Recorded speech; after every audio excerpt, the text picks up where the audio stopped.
keep in mind that equipment has been outside in the elements now for probably about 9 hours. So great job to all of our crews that are out there in the snow right now, and it's still coming down pretty hard, Michelle. Yeah, they've got a tough job today because they're out there. So do all those crews that are trying to keep the roadways as clear as possible. You know, the snow's coming at you sideways. The temperatures are in the teens. The wind chills have been below zero throughout the day. So it's very tough to be out in those conditions working. And for the rest of the day, if you do want to get maybe the kids outside, burn off a little bit of energy. I'm sure my husband is feeling the need to do that here as we head into this afternoon with my three. You know, I think you're going to be able to do it. It is going to be windy. The snow is going to be coming down with some bands in moderate to heavy bursts.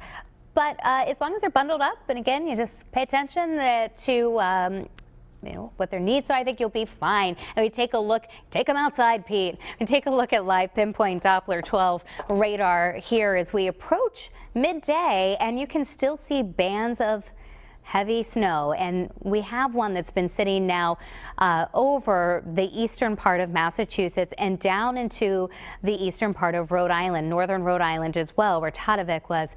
Worcester, this is the same band that was sitting over Worcester and produced more than 2 feet of snow for that area. Well, it's finally shifted to the east. And I was just looking at some brand new computer model information that was coming in here late morning, and it's showing this band of snow continuing to sit over eastern Massachusetts and at times into Rhode Island throughout the rest of the afternoon and even into this evening, maybe 8, 9 o'clock before this really starts to break up and move out. So we are in store for more accumulations from this band as it sits over us here in eastern New England. And as that snow picks up, you can see just how poor the visibility can be at times. This is Providence, and barely make out the city there, but 18 degrees. And again, I was mentioning those wind chills. At the moment, 5 above is what it feels like in Providence with that heavy wind. And the wind has started to make a turn more to the north-northwest. The storm close enough to us that's drawing in more of a north-northwesterly wind, which is keeping that temperature very, very cold. 17 in Newport and New Bedford right now at 23. Now, just like we saw the poor visibility in Providence, it's improved a bit in Narragansett. Still snow-covered roadways, the wind still gusting, and some moderate to even major coastal flooding still expected with the high tide cycles for this evening as well as through tomorrow morning. And that's why there is that coastal flood warning in effect for the eastern Massachusetts coastline. They made it through 1 high tide cycle and they have 2 more to go. So what to expect for total accumulations? Well, we're in the range right now of about a foot to a foot and a half widespread across the area, and we still think we'll add another 3 to 6 inches across most of southern New England. So 18 to as much as 24 inches with some isolated higher amounts.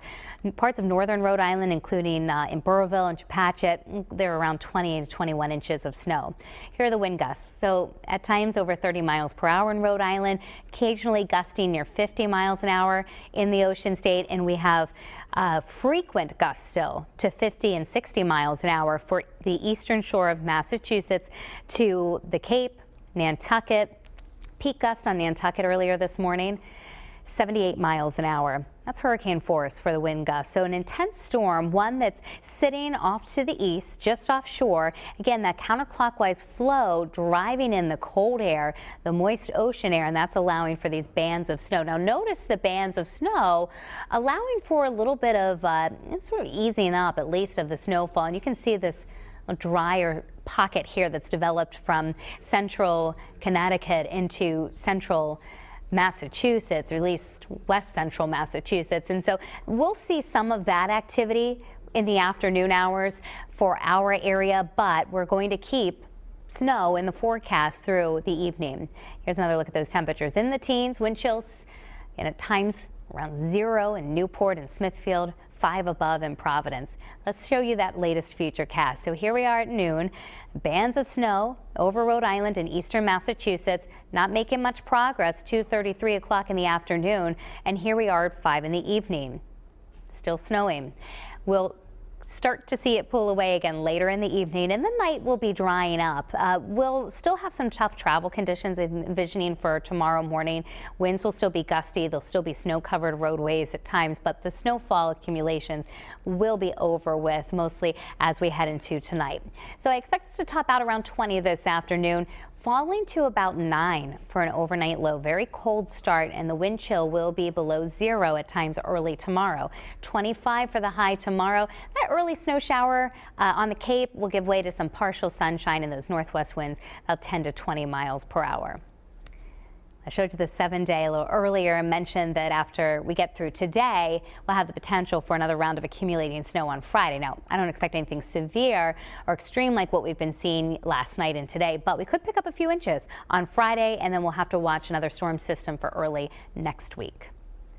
I'll have more details on the Futurecast online throughout the day today. You can download our brand new app for the iPhone, iPad, Android smartphones. Pinpoint Weather app. You can get all your live radar, local weather conditions.